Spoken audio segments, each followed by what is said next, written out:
সবাই যখন নিজের আরামের কথা ভাবে, একজন বাবা তখন সন্তানের মুখের হাসির জন্য নিজের সবটুকু ত্যাগ করে।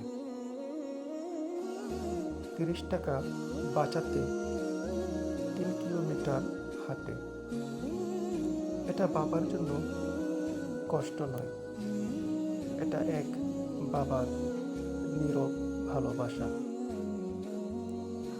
তাই তোমাদের যাদের বাবা জীবিত আছে তাদের সেবা যত্ন করো, তার খোঁজ খবর নাও, তার পাশে থাকো।